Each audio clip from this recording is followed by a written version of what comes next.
Bueno, si os parece comenzamos ya. Bueno, sobre todo muchas gracias a todos por venir al Sysadmin Day, que es una iniciativa de nuestros compañeros de sistemas que todos los años eligen el último viernes de julio para dar una serie de charlas técnicas y ponernos un poco al día a todos de lo que estamos haciendo el resto de la empresa. Yo voy a hablar de microservicios, de arquitectura basada en microservicios. Ya hicimos alguna charla de iniciación, de introducción a lo que son las arquitecturas de microservicios. No me voy a explayar mucho en presentarla y tal, aunque alguna diapositiva daré. Y es una arquitectura que estamos utilizando actualmente en Paradigma para casi todos los proyectos que podemos aplicarle, a la que se pueden aplicar. Y tiene una serie de ventajas y una serie de inconvenientes o de componentes que tenemos que utilizar o que digamos servicios que de los que tenemos que disponer para que esta arquitectura sea eficiente y se pueda trabajar con ella, que son los grandes desconocidos. Hablamos de microservicios, pero no de las implicaciones que tiene desarrollarlos, ¿vale? Empezamos por el principio, ¿no? Digamos que vamos a definir qué es una arquitectura de microservicio, qué es un microservicio. Un microservicio, digamos que es la forma en la que tenemos para descomponer una funcionalidad compleja en varios servicios, un servicio complejo en varios microservicios más pequeños, completamente desacoplados, que hacen una funcionalidad concreta, que tienen un ciclo de vida propio, único, y que esa funcionalidad en la que se ciñen la hacen bien. Podemos testearlo de forma independiente, podemos desplegarlo de forma independiente y con varios microservicios componer esa funcionalidad más compleja que es la que tenemos. Esta es la definición de la Wikipedia. Es una arquitectura de software en la que aplicaciones más complejas se descomponen en pequeños microservicios que te van ayudando a componer esa aplicación o esa funcionalidad más compleja. Lo importante de estos microservicios es que se comunican unos con otros a través de APIs. O sea, es importante comunicarse esos microservicios a través de interfaces de red, o sea, como puede ser el protocolo HTTP, y lo que hacen es poner cada uno de esos microservicios una serie de APIs para comunicarse entre ellos, para que puedan verse uno a otro. Hablamos un poco de historia. En los últimos 20-25 años hemos pasado de arquitecturas monolíticas completamente, en las que desplegábamos en un servidor de aplicaciones todo nuestro código, a una arquitectura en la que estamos ahora, que es una arquitectura de microservicios, pasando por arquitecturas SOA. Las arquitecturas monolíticas eran arquitecturas en las que todo el código se desplegaba, como decíamos, en servidores de aplicaciones y estaban completamente acopladas. Cualquier cambio en el código podía implicar un cambio o un error o una malformación en algún mal funcionamiento en algún código que no tuviera nada que ver con lo que estábamos tocando.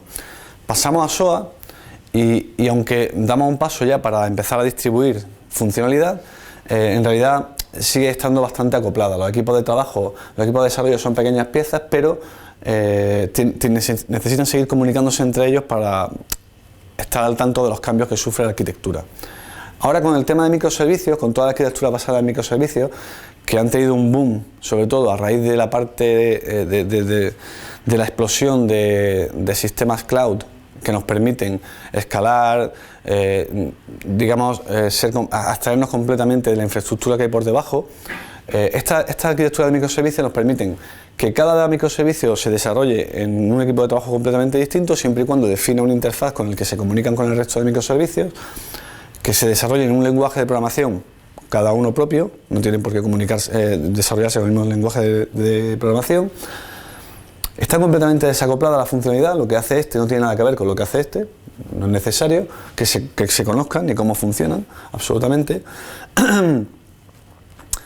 Nos proporciona una ventaja importante, y es que si nosotros tenemos un microservicio, por ejemplo, de consulta de stock de un producto, es posible que ese microservicio sea atacado o sea consumido 5 veces más o 100 veces más que un microservicio pues, de baja de pedido o de modificación de pedido. Entonces ese microservicio puede escalar de forma independiente, eso es bastante importante. Y luego, al ser más pequeñito, tener menos código y ser más ligero, nos ofrece un menor time to market, es decir, podemos desplegar el microservicio en cuestión de segundos. Con pequeños cambios, ir desplegando los diferentes microservicios sin que los demás se vean afectados. Eso es bastante importante.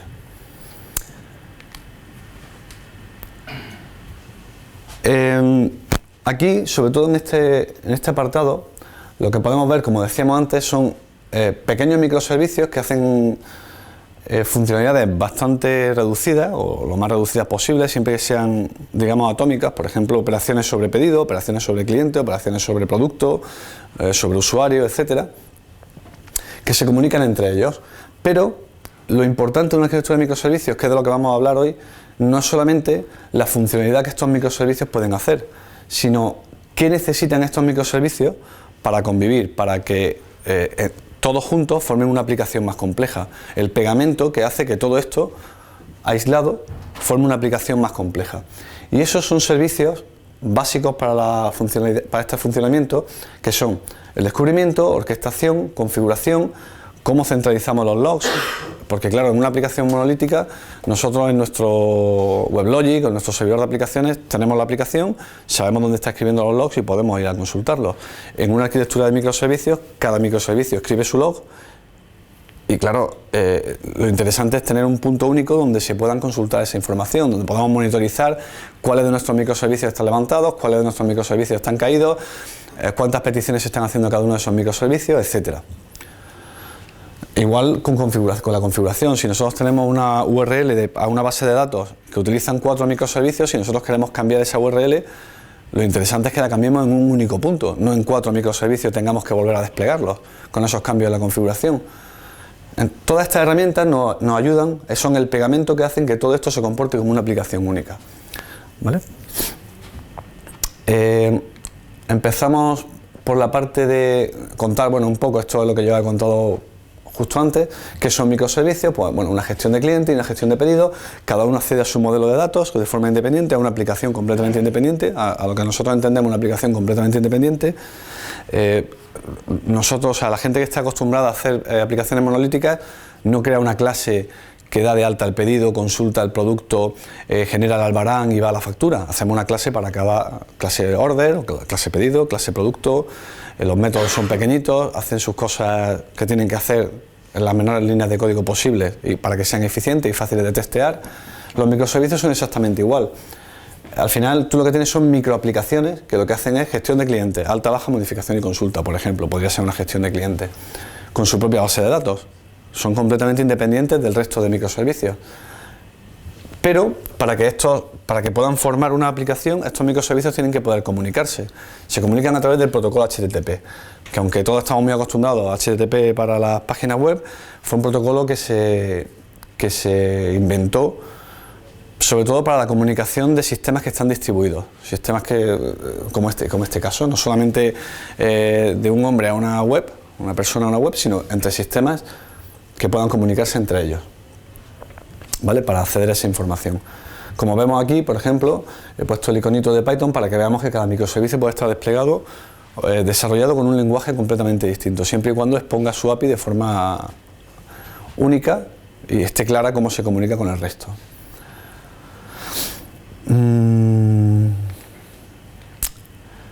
La primera parte que vamos a ver es cómo hacemos o qué necesitamos para que nosotros podamos añadir a nuestra aplicación de microservicios, podamos añadir un nuevo microservicio y los demás sepan dónde está.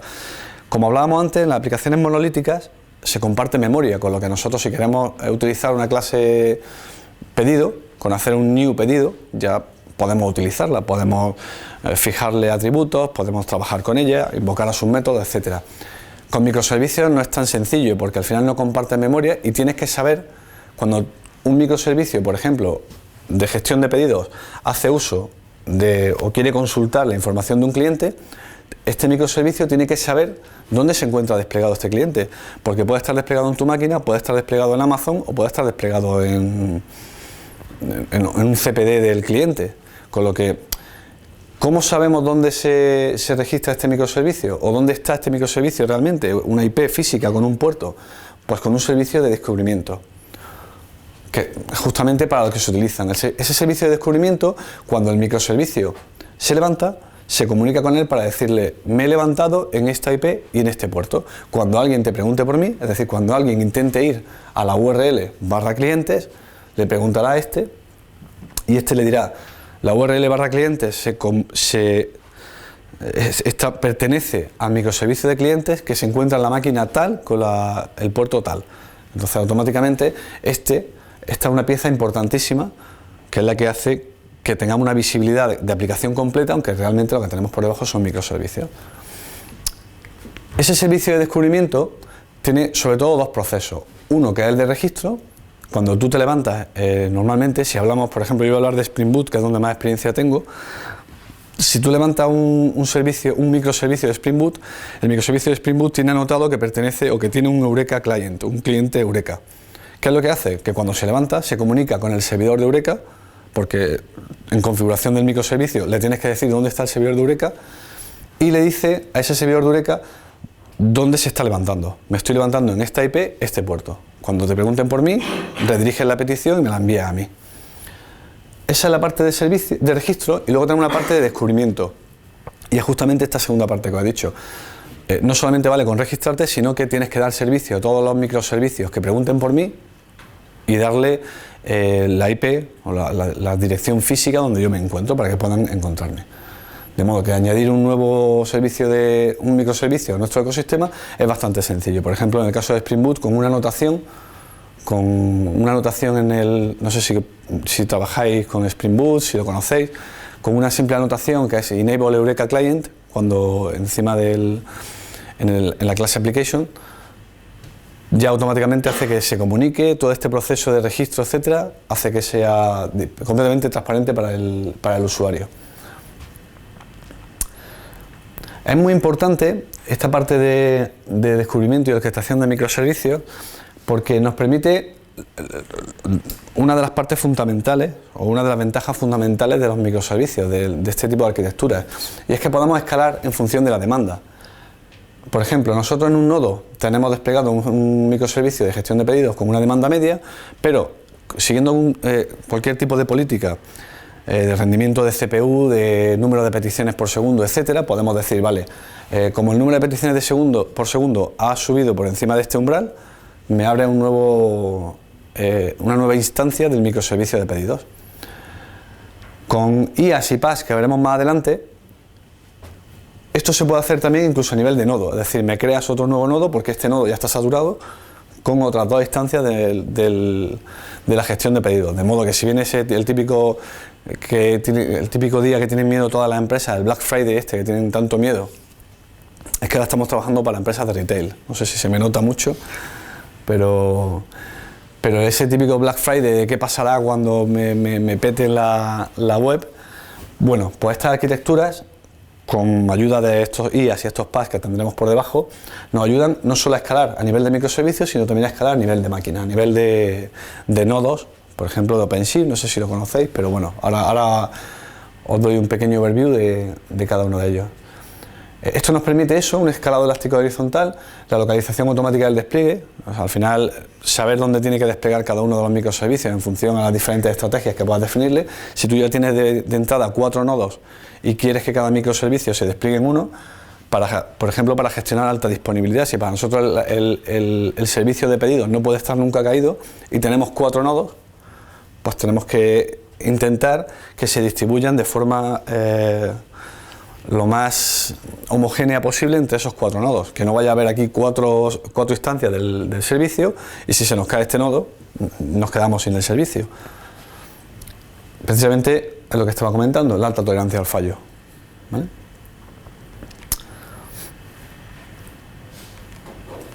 Vale. Como he hablado en abstracto de servicios de descubrimiento, para bajarlo un poco a tierra, estas son algunas de las implementaciones para este tipo de servicios. Estamos hablando de Consul, de Zookeeper, de etcd y de Eureka. Eureka es el que viene con Spring Cloud Netflix. Básicamente Netflix, conocéis la plataforma de streaming de vídeo, utilizaba toda este software, fue creado por ellos y se lo abrieron el código y se lo dieron a Spring para que lo pudiéramos utilizar todos. Eran los que se encargaban de descubrir todo el tema de microservicios. Y algunas de las implementaciones de servicios de orquestación de microservicios son Kubernetes, Docker Swarms y Ribbon Eureka, que también es de Spring Cloud Netflix. Es muy sencilla de implementar. Otra parte fundamental en la arquitectura de microservicios es decir, vale, nosotros tenemos un único punto de entrada en nuestra aplicación, es lo que llamamos enrutamiento o un API Gateway.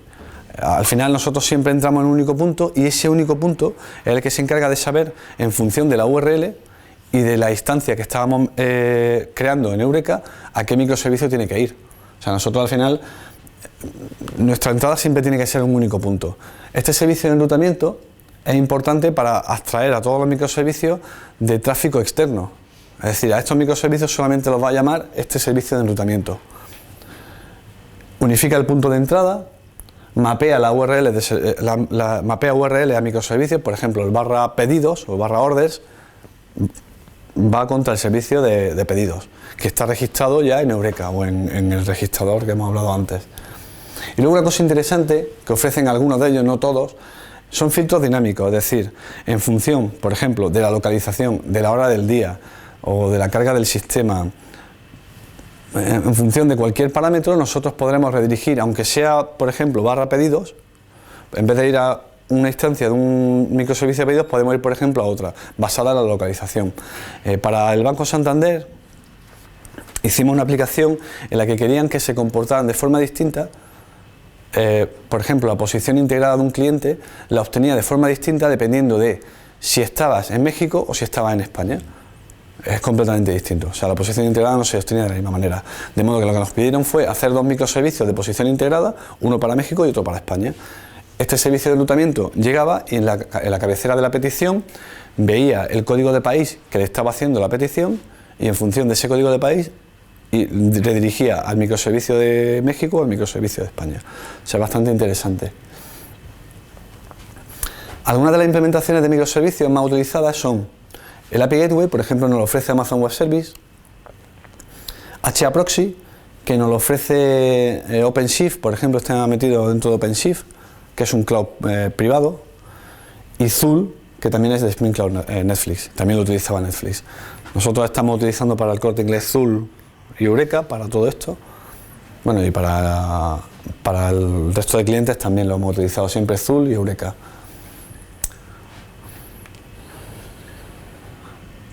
Vale, todo esto es muy abstracto. ¿Cómo hacemos para llegar a tener un microservicio? ¿Cuál es el ciclo de construcción de un microservicio? Bueno, nosotros tenemos en nuestro repositorio cada uno del código, o sea, el código fuente de cada uno de los microservicios, y este repositorio, nosotros cuando, depende de cómo lo queramos hacer, pero si ya aplicamos Continuous Delivery, lo cual o sea, que es bastante sencillo con este tipo de arquitectura. Tenemos Jenkins o cualquier otro sistema de integración continua como Go o el que queráis, que está escuchando en el repositorio. Cuando ve un cambio en código de alguno de los microservicios, automáticamente lo que hace es generar una serie de, o ejecutar unos jobs que generan un contenedor Docker con el microservicio dentro. ¿Por qué es tan importante intentar siempre que se pueda generar un contenedor Docker? Porque nos abstrae completamente agnóstico de la plataforma donde lo vayamos a montar. O sea, todas las plataformas de cloud, te diría, bueno, casi todas, no todas, porque el otro día nos presentaron Cloud Foundry y no lo traía, casi todas las plataformas de cloud contienen internamente un Docker Registry en el que nosotros podemos ir, digamos, subiendo, haciendo push de nuestros contenedores Docker, de modo que cada cambio en el código automáticamente genera un ejecutable que se puede ejecutar, o un desplegable que se puede desplegar y ejecutar en cualquier cloud del mercado. O sea, nuestra máquina se puede ejecutar, pero lo puede ejecutar en OpenShift, lo puede ejecutar en Amazon Web Services, en Google Cloud, incluso Azure de Microsoft también tiene ese soporte para Docker. O sea, se está convirtiendo en un estándar y la verdad es que es bastante cómodo, porque al final te abstraes completamente de la plataforma que esté por debajo, te da exactamente igual, ya no es un Java o es un Python o es un Node.js, nos da exactamente igual, es un Docker que está escuchando en un puerto, con lo que yo lo despliego aquí, lo despliego allí, lo levanto en mi máquina, me es completamente transparente. Entonces todo esto, vamos, para mí es bastante, o es imprescindible tener esto hasta aquí por lo menos, y que nuestro ejecutable sea Docker para que sea completamente independiente de la máquina. Es muy importante. Hablábamos antes de los PaaS y de los IaaS, o sea, todo esto, claro, nosotros ya hemos llegado a tener un contenedor Docker.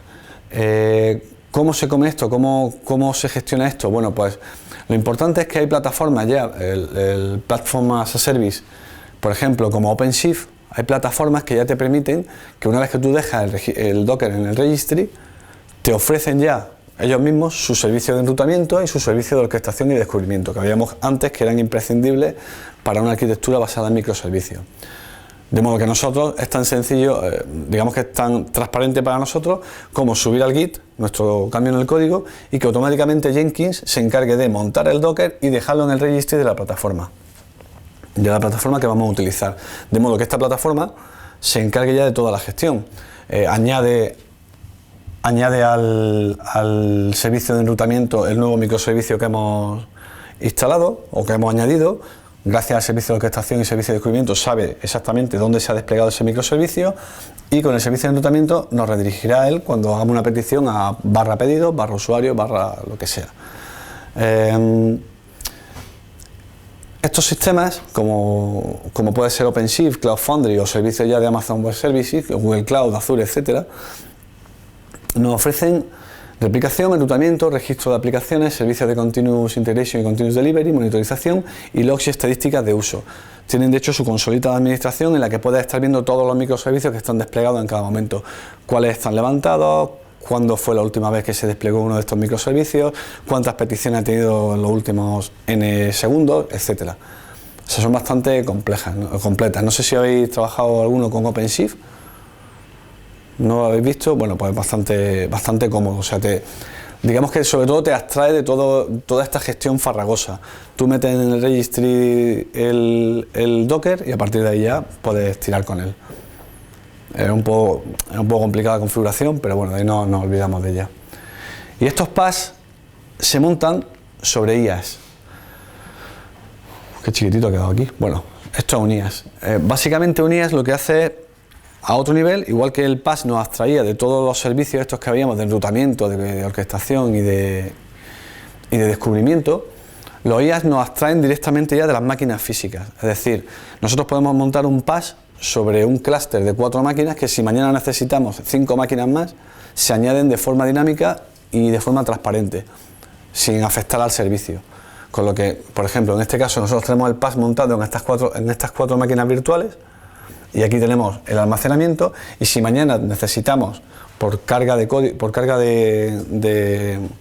rendimiento, porque ha sido un éxito la aplicación que hemos hecho y cada día entra más gente, podemos añadir al IaaS nuevas máquinas físicas y virtuales que nos permitan utilizar el PaaS, 3 máquinas más para el PaaS, o 4 o 5 o 12, de forma completamente transparente.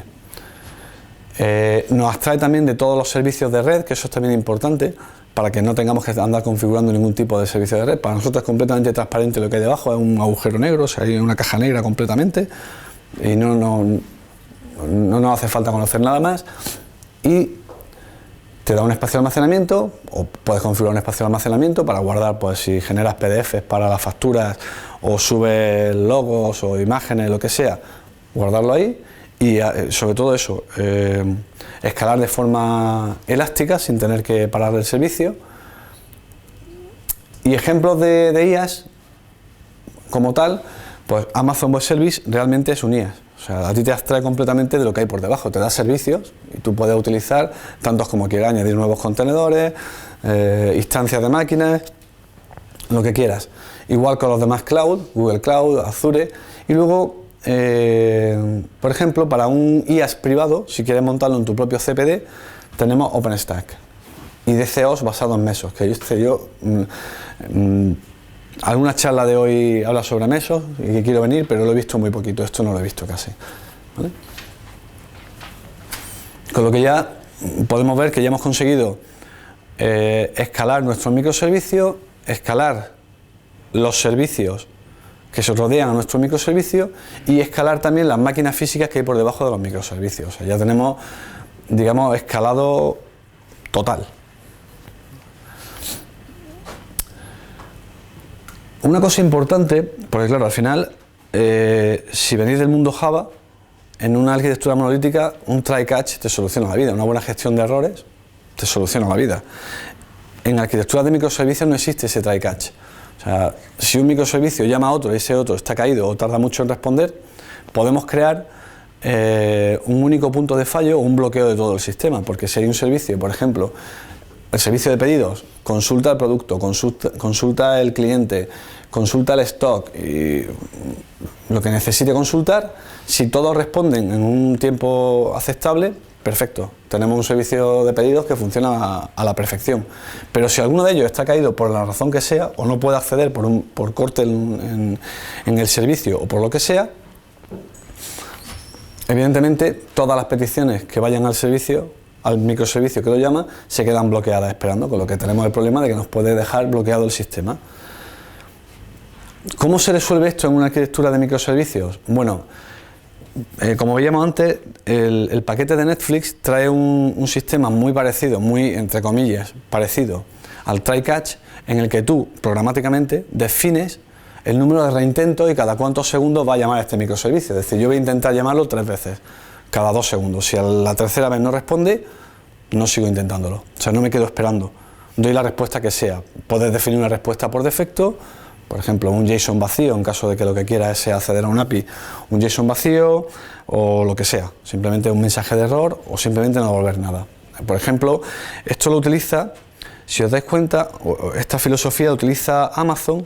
Amazon la página la compone, por ejemplo, la compone a base de microservicios que te ofrecen, por ejemplo, productos relacionados. Tú estás viendo un producto y a los compradores que compraron esto también les interesa tal. Si ese microservicio está caído, simplemente no te ofrece ese banner. No te das cuenta, realmente tú puedes seguir comprando, no te para la compra. Tú sigues viendo el servicio, pero no ves simplemente a los compradores que compraron esto también les interesa. No, ese servicio posiblemente esté caído, por lo que sea, pues no te lo enseña. Aquí nosotros podemos definir también esa política de reintentos. Y eso se hace con, por ejemplo, en Spring Cloud Netflix se hace con Xtrix, que es otro paquete que te proporciona todo esto. Es programático, o sea que hay que programarlo igual que un try-catch. Dentro de un microservicio intento acceder a otro y si no me responde, me define una política de failover. Esta es la joya de la corona. Todos los clientes nos dicen siempre lo mismo. Cuando vamos a un cliente, siempre nos dice que, claro, ¿qué pasa con las operaciones transaccionales? Y es un dolor. O sea, por un lado un dolor, por otro, bueno, si hace un buen diseño de microservicio no tiene por qué serlo. Cuando nosotros necesitamos hacer una transacción en la que o las dos operaciones tienen éxito o tenemos que deshacer la primera, es muy complicado. Cuando tenemos un servicio, por ejemplo, que llama a dos servicios que tienen que ejecutar una operación y si no se ejecutan las dos, tiene que deshacer la primera, es bastante complicado. Pero hay que hacerlo, o sea, es algo que tenemos que desarrollar propiamente. Si hay que hacer una transacción, normalmente siempre requerimos de un servicio por delante que sea el que se encarga de gestionar si esas operaciones han tenido éxito o no han tenido éxito. En caso de que la primera tenga éxito y la segunda no, lo primero que podemos hacer es n reintentos, 3 reintentos, ¿vale? Política de reintentos, hasta que lo consigo, o hasta que pasan 3 veces, 4, las que sean. Otra opción es abortar la primera operación, es decir, este lleva un control de lo que ha hecho en esta primera operación y en caso de que la segunda no se ejecute, por lo que sea, deshace la primera. Eso tienes que definirlo tú, es decir, si estamos hablando de API REST, si lo que estoy, por ejemplo, es creando un pedido y descontando del stock y el stock me da un error, pues es posible que la política que tenga que definir sea deshacer el pedido. Es muy extrema, pero bueno, el caso es muy extremo, pero bueno, igual tengo que deshacer el pedido y volver a intentarlo luego, pero al menos el pedido no puedo hacerlo porque no tengo ese stock disponible, no sé exactamente el stock de ese producto. Entonces tiene que guardar él que si ha hecho un post del servicio, si esto falla, tiene que hacer un delete. O sea, es muy artesanal, pero no hay otra forma de hacerlo. Y luego una transacción distribuida. No sé si conocéis el two-phase commit, pero básicamente hay un coordinador que lo primero que le dice a los dos servicios es voy a intentar ejecutar esta operación. ¿Ok? Sí. ¿Ok? Sí. Pues ejecútala y ejecútala. O sea, primero les pregunta si están preparados para ejecutarla y segundo les pide que la ejecuten. Igual, si en la ejecución tú ya le has dicho prepárate, ejecuta, va ok y ejecuta, va ok, tienes que volver aquí y deshacer el primero. porque puede que desde que tú le has preguntado si puede hacerla hasta que le dices que la haga, pase algo que no te permite hacerla. Lo dicho, todo esto es teoría. Luego, cuando te metes en el ajo, tienes que programarlo tú y tienes que llegar a un acuerdo con el cliente, en este caso, para ver qué haces en caso de que alguno de estos falle, ¿vale? Pero es más complejo que una arquitectura monolítica y hay que tenerlo en cuenta, porque esto siempre te lo pregunta un cliente. La transaccionalidad, ¿qué pasa? Bueno, otra cosa interesante, voy a pasar muy por encima por esto. Otra cosa muy interesante es el hecho de tener un balanceador de carga fuera de nuestro ecosistema de microservicios. Nosotros tenemos aquí nuestros microservicios. En el nodo 1, nodo 2, los tenemos, digamos, entre comillas, replicados, y por delante tenemos un balanceador de carga. Si este nodo cae, seguimos teniendo disponible el nodo 2. ¿Vale? Depende, o sea, esto nos garantiza que tenemos alta disponibilidad de todos nuestros microservicios. Algunos balanceadores de carga externos, por ejemplo, son el Elastic Load Balancer de Amazon Web Services, y un F5 si quieres montarlo on-premise, que muchos clientes tienen su F5 que va balanceando las peticiones pues con un round robin o como ellos crean conveniente. De modo que si este cae, o en función de la carga, si este está muy cargado, este nodo está muy cargado por lo que sea, todas las peticiones las deriva aquí. Si está caído, igual.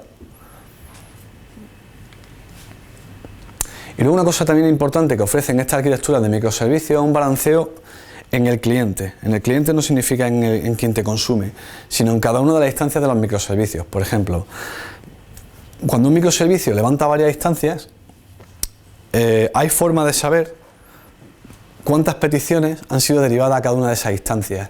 De modo que, si yo sé que a esta instancia de este microservicio me lo están saturando, porque las peticiones están yendo a este nodo, yo puedo distribuir esa carga y decir, no, la siguiente petición va a la réplica 3 del microservicio, a la instancia número 3 del microservicio, que es la que menos carga tiene.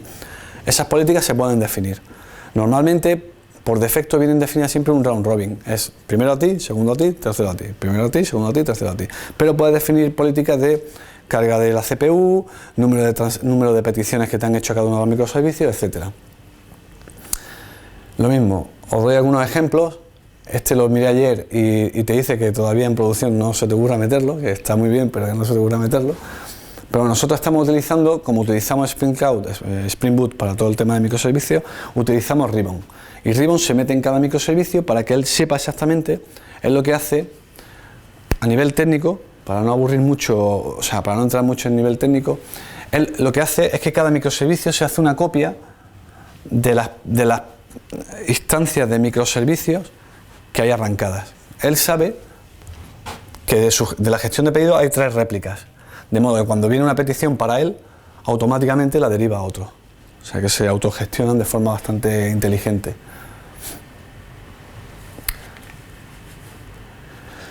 Como decía al principio, es muy importante también tener en cuenta que no estamos en una aplicación monolítica, sino que estamos en una aplicación de microservicios, de modo que a un sysadmin no le diga, no, vete a estas 25 máquinas y vas mirando los logs de cada una de ellas o la monitorización en cada una de ellas. Entre otras cosas porque si aquí crecemos otro nuevo nodo, él no sabe que ha crecido. Si estamos hablando de elasticidad, el sysadmin no sabe que ha crecido.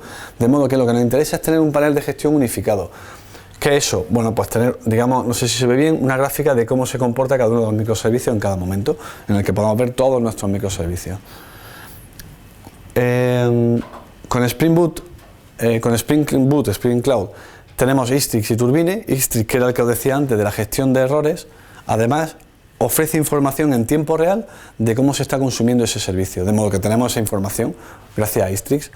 Y luego, evidentemente, con un ELK podemos hacer cosas chulísimas. Metemos un Elasticsearch en el cual grabamos esa información que nuestros microservicios emiten en tiempo real y luego con Kibana podemos explotar esa información para hacer unos dashboards súper chulos de número de errores por peticiones, etc. Tú ya te puedes currar ahí lo que tú quieras.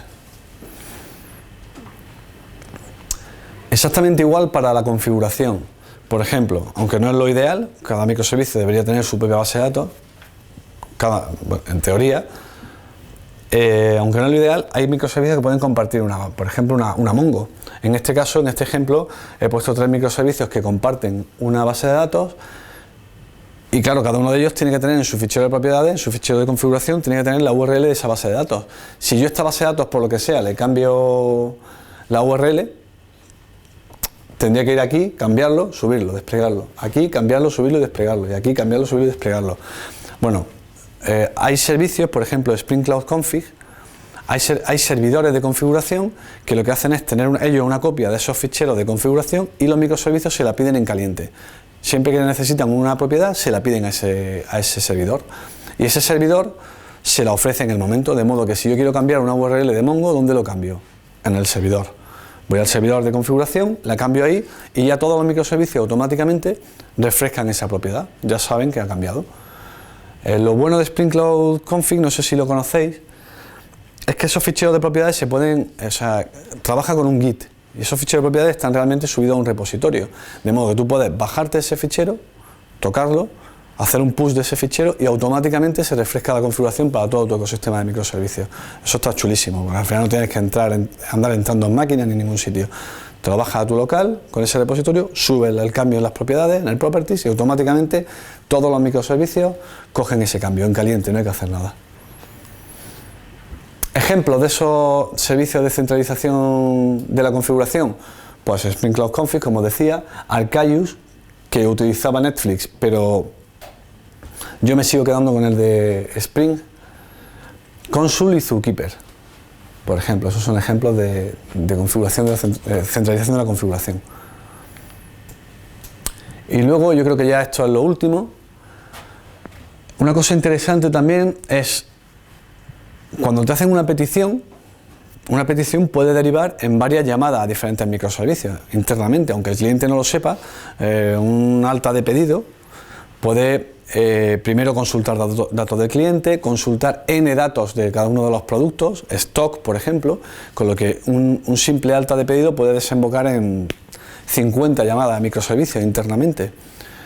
Es muy importante tener un sistema que te permita trazar eso, es decir, esa petición realmente ha llamado a todos estos microservicios. ¿Cómo se hace? Pues básicamente se genera una clave en la entrada de esa petición y se propaga a cada uno de esos microservicios, de modo que cada uno de esos microservicios, cuando escriben en el log, escriben lo primero el ID de traza o el ID de petición y luego el log que tienen que ir escribiendo, de modo que si luego tú quieres ir preguntando qué es lo que ha ido pasando con el pedido 25, te vas a la traza y puedes ver todas las llamadas que ha desembocado y si todas han tenido éxito, si alguna ha habido un fallo, etcétera. O sea, es mucho más sencillo asociar una petición con todas las llamadas a los microservicios y no ir mirando qué ha ido pasando. Exactamente igual que antes. ¿Cómo se consigue esto? Bueno, pues donde está montado cada uno de los microservicios, normalmente lo que se hace es instalar agentes que lo que hacen es escuchar o leer de ese fichero de log, del que sea. Si nosotros trabajamos con Log4Java, escuchar ese fichero, leer ese fichero y básicamente leen de un origen y escriben en un sumidero. Ese sumidero, en este caso, sería un Elasticsearch, que es una base de datos no SQL que te permite explotar la información, o sea, que su gran potencia son las búsquedas. De modo que tú luego puedes hacer búsquedas de todo tipo. Por fecha, te va dando un grafiquito, luego lo explotas con Kibana. No sé si conocéis Kibana, pero bueno, Elasticsearch, Kibana y Logstash, en lo que se llama la plataforma LK, te permite hacer todo eso. Logstash está aquí leyendo de cada uno de los microservicios, de lo que escribe cada microservicio, lo va metiendo en Elasticsearch. Y luego Kibana lo explota. Y Kibana lo que te permite, Kibana es esto. Explotar la información de una forma visual bastante chula. Y así ya lo puedes medio revisar. En el blog de Paradigma hay varios posts que hablan sobre esto, que profundizan sobre cada uno de los componentes que os he estado contando. Servicio de Eureka, Spring Boot Admin, quién es quién en la arquitectura de microservicios, muy interesante también, balanceadores de carga, etcétera. Todo eso a un nivel más profundo. Si queréis podéis entrar ahí, si queréis pedirme las URLs de los posts, os las paso, pero vamos, esto es bastante interesante, ya profundizando un poquito sobre cada uno de esos componentes, ¿vale? Y ya está, espero no haber aburrido mucho. Seguro que hay más cosas, pero bueno, de microservicios.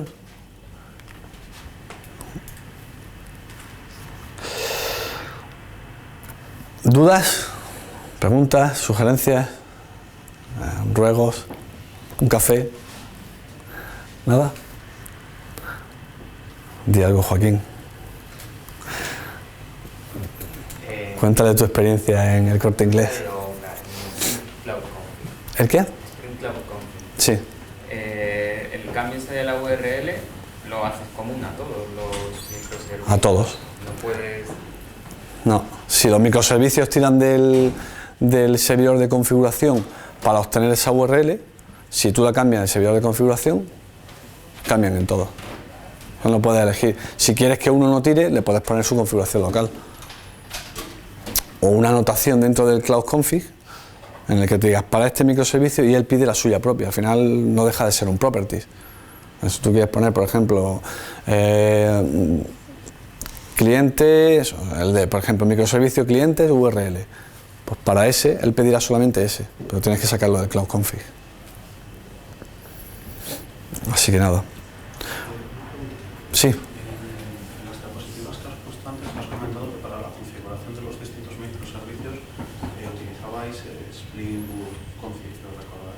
Bueno, Spring Cloud Config. Entonces, por lo que has comentado, la configuración la realizabais a través de repositorios de Git y entonces todos los microservicios quedan configurados cuando hacéis un cambio en Git. Eso es. Mi pregunta sería, ¿no es un poco peligroso si fallas en algún tipo de configuración, lo subes y todos los microservicios por propagación al consumirlo queden alterados con una configuración errónea? Sí, lo que pasa es que, a ver, al final tiene la gracia, entre comillas, de Git. Puede hacer el rollback de forma relativamente segura, pero sí, es un problema, claro. Al final, pues como si alguien entra en la máquina, es como si alguien ahora mismo te entra en una máquina y cambia el fichero. ¿Es más complicado? Es más complicado porque a lo mejor en la parte de la máquina, en la máquina solamente tendrá acceso un sysadmin o algo así, pero te lo puede hacer igual. O sea, si utiliza un servidor de configuración, te lo pueden hacer igual. De hecho, el servidor de configuración Eureka, que es el descubridor, y el servicio de enrutamiento, es importante que los tres estén en alta disponibilidad, porque si alguno de los tres cae, el sistema cae. O sea, hay puntos de fallo que hacen que el sistema caiga. O sea, está claro. Entonces, la única forma es, primero, seguridad, evidentemente, que a este repositorio solo tenga acceso una persona concreta, una única persona, pero aún así, si tú metes la pata subiendo el fichero, la lías. Sí, sí. Eso no te libra a nadie.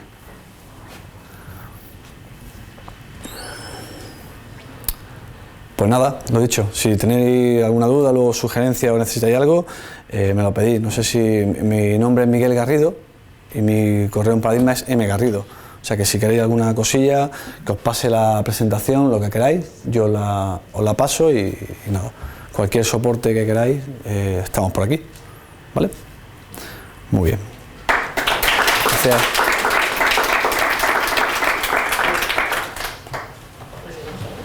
Al final...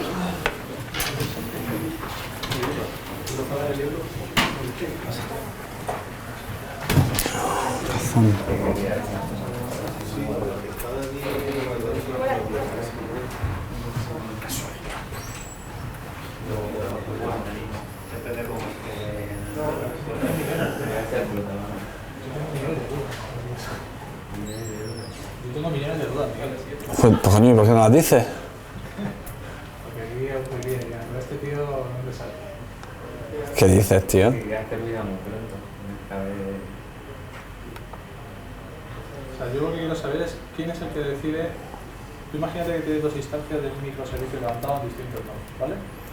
¿Quién es el que decide vas para este nodo o vas para este otro nodo? Porque para, en nuestro caso, da Instancia de microservicios. ¿Quién lo define? Imagínate que tienes el servicio Cestas arrancado en dos máquinas distintas. Sí. ¿Quién decide? ¿Le llega una petición a Eureka o al full? ¿Y quién es el que decide de los dos? ¿O a través de Ribbon? ¿O a través Ribbon. de carga? Ribbon. Este está más ocupado o este no, a este le toca. Ribbon. Eureka guarda un registro de todos los microservicios que están registrados contra él. ¿Y en qué máquinas? ¿Y en qué máquinas? Claro. O sea... Un segundito. Tengo dos instancias de este y este está en esta máquina y Eso este es. está en la otra. Eso es. ¿Qué es lo que hace Ribbon? De forma completamente transparente, aunque no lo parezca. Ribbon, cada 30 segundos hace un heartbeat el ribbon de cada microservicio, llama a Eureka y le pide que le refresque el registro. O sea, Ribbon se guarda una copia de ese registro. Es que, o sea, de hecho lo estuve mirando anoche, porque esa duda la tenía yo desde hace un montón de tiempo. Decía, sí, te hablan de que Ribbon es un balanceador de carga en el cliente que está de puta madre, fantástico, pero ¿cómo lo hace internamente? Pues realmente lo que hace es que cada 30 segundos... ¿Es un balanceador de carga o es un redireccional? Es como si fuese un... No, es un balanceador de carga. Un router. Es un balanceador de carga. Es decir, pero de cara del cliente. Por eso cuando yo digo cliente es del llamante, no del llamado. Es decir, si mi microservicio, ahí tienes te das cuenta que hay un caso de uso en el que se te queda fuera. Por ejemplo, mira, si cada microservicio, te lo explico allí. Pues es que es complicado, yo tampoco lo entendía, ¿eh? Esa pregunta es que esa pregunta no te voy a decir me atormentaba, pero sí que me rondaba y decía, pero vamos, sí, vale, pero ¿cómo lo hace? Pues ayer lo entendí, eso sí, es difícil encontrarlo. Me tiene un rato para encontrarlo. ¿Cómo lo hace? Yo tengo azul. Vale. Yo tengo azul. Genial. Azul. Eureka. Y supongamos que tenemos la instancia 1, instancia 2, instancia 3. Y aquí, pues, clientes, finalización, que nos suene, ¿vale? Bien. Por ejemplo, y aquí le ponemos el de cesta, ¿vale? Cesta 1, cesta 2 y cesta 3. Eureka guarda un registro de todos los microservicios, ¿vale? El nombre del microservicio y dónde se encuentra, en qué IP, cuánta distancia, etc. Y eso, esta copia, este registro se lo guarda también cada uno de los microservicios internamente. Cada X tiempo, cada 30 segundos, que es como viene por defecto configurado. ¿No se lo guarda? Se guarda este registro, se lo guarda cada uno. Ribbon lo que hace es guardarse ese registro internamente. O sea, yo tengo una foto cada X tiempo de qué es lo que hay en Eureka. De modo que cuando mi microservicio va a llamar aquí, por ejemplo, vamos a hacerlo al revés. Mi microservicio, este microservicio, tiene que llamar a una instancia 1, 2 o 3, él guarda.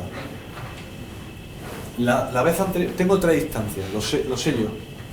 La vez anterior llamé aquí, la siguiente vez llamo aquí, y la siguiente vez llamo aquí.